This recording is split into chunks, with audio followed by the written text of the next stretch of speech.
नमस्कार मित्रों, tips with Varsha channel में आपका स्वागत है। एक बार देवर्षि नारद भगवान श्री कृष्ण के द्वारका धाम में आए।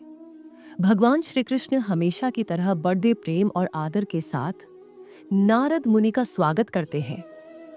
नारद मुनि ने भगवान को प्रणाम किया और फिर मुस्कुराते हुए बोले, प्रभु, मैं आपसे एक प्रश्न पूछने के लिए आया हूँ।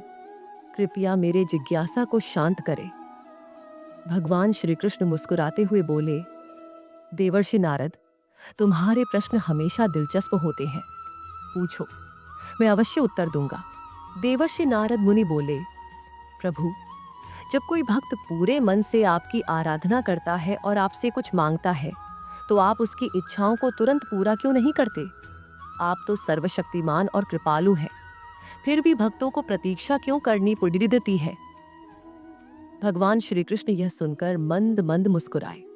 वे समझ गए कि देवर्षि नारद मुनि के इस प्रश्न में न केवल जिज्ञासा है, बल्कि इसके पीछे भक्तों की पीड़ा को भी समझने की मंशा है। भगवान बोले, नारद, इसका उत्तर मैं तुम्हें एक कथा के माध्यम से दूंगा। ध्यान से सुनो। एक समय की बात है। एक छोटे से गांव में एक किसान रहता था। वह भगवान का परम भक्त था और हर दिन अपने खेत में काम करने के बाद भगवान की पूजा अर्चना करता था। किसान को विश्वास था कि भगवान उसकी हर समस्या का समाधान करेंगे। एक दिन किसान ने भगवान से प्रार्थना की, हे प्रभु, मेरे खेत में फसल अच्छी नहीं हो रही। कृपया ऐसा कुछ करें कि मुझे कभी फसल की चिंता न करनी पड़े। भगवान उसकी भक्ति से प्रसन्न हुए और किसान के समक्ष प्रकट होकर बोले, वत्स, मैं तुम्हें एक अमृत वृक्ष देता हूं। यह वृक्ष तुम्हारी हर समस्या का समाधान करेगा, लेकिन याद रखना, इसे अपने ज्ञान और समझ के साथ उपयोग करना। किसान ने बड़े दे आदर के साथ अमृत वृक्ष को लिया और अपने खेत में लगा दिया। उसने ध्यान दिया कि वह वृक्ष बहुत जल्दी फल फूल देने लगा। किसान को बहुत प्रसन्नता हुई। उसने भगवान का धन्यवाद किया, लेकिन धीरे धीरे किसान की इच्छाएं बढ़ने लगी। किसान ने देखा कि वृक्ष जो कुछ भी वह मांगता है, उसे तुरंत प्रदान करता है। अब किसान ने मेहनत करना बंद कर दिया। वह हर छोटी बड़ी चीज के लिए वृक्ष से मांगने लगा। एक दिन गांव में भारी बारिश हुई और किसान का खेत बर्बाद हो गया। उसने फिर से वृक्ष से कहा, मुझे नए खेत चाहिए। वृक्ष ने तुरंत उसकी इच्छा पूरी कर दी। कुछ समय बाद किसान ने सोचा, क्यों ना मैं इस वृक्ष को बेच दूं? इससे मुझे बहुत धन मिलेगा। लेकिन जैसे ही उसने वृक्ष को बेचने की कोशिश की, वृक्ष सूखने लगा। किसान घबरा गया और भगवान को पुकारा। भगवान प्रकट हुए और बोले, वत्स, मैंने तुम्हें यह वृक्ष इसलिए दिया था ताकि तुम अपनी समस्याओं का समाधान कर सको, लेकिन तुमने इसका गलत उपयोग किया। तुम्हारी मेहनत और भक्ति ही तुम्हें सच्ची संतुष्टि दे सकती है। इस वृक्ष ने तुम्हें आलसी और स्वार्थी बना दिया, इसलिए अब यह वृक्ष तुम्हारे लिए उपयोगी नहीं रहेगा। कथा समाप्त कर भगवान श्री कृष्ण बोले, देवर्षि नारद, भक्त जब मुझसे कुछ मांगते हैं तो वे नहीं समझ पाते कि उनकी मांग का उनके जीवन पर क्या प्रभाव होगा। मैं सर्वज्ञ हूँ और अपने भक्तों की भलाई के लिए ही निर्णय लेता हूँ।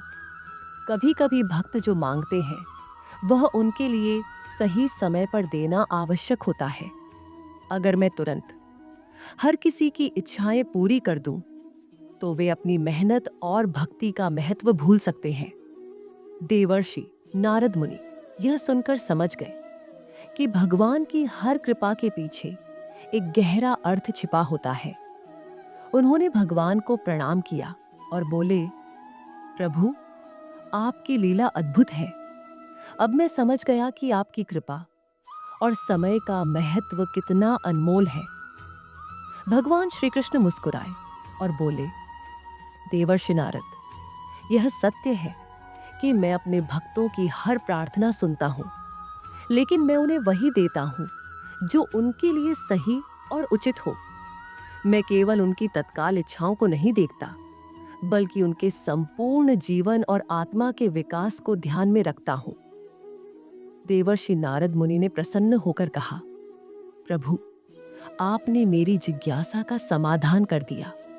अब मैं भक्तों से भी यही कहूंगा कि आपकी कृपा और निर्णय पर सदा विश्वास रखें। भगवान श्री कृष्ण ने मुस्कुराते हुए, देवर्षि नारद, यह समझ और संदेश भक्तों तक पहुंचाना तुम्हारा कर्तव्य है। जीवन में धैर्य, विश्वास और भक्ति ही सबसे महत्वपूर्ण है। इसके बाद नारद मुनि भगवान को प्रणाम कर वापस अपने मार्ग पर चल पड़े। मन में भगवान के उपदेश की गहराई और उनकी दिव्य लीला के प्रति श्रद्धा के भाव लिए हुए। भगवान हमारी प्रार्थनाओं को सुनते हैं, लेकिन उनकी कृपा का प्रकट होना हमारे जीवन में सही समय और परिस्थितियों पर निर्भर करता है। हमें भगवान पर सदा विश्वास रखना चाहिए और अपनी मेहनत व भक्ति के माध्यम से अपने जीवन को बेहतर बनाने का प्रयास करना चाहिए। भगवान पर विश्वास और अपने कर्मों में निष्ठा ही सच्ची भक्ति है।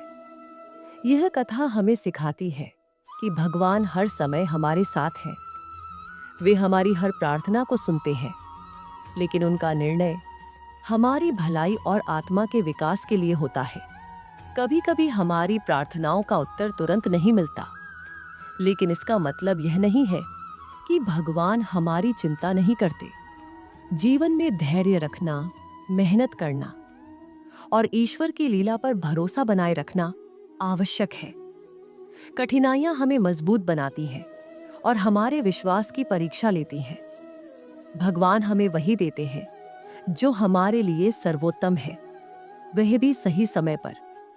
इसलिए हर परिस्थिति में भगवान पर अटूट विश्वास रखें और अपने जीवन को बेहतर बनाने के लिए सतत प्रयास करते रहें।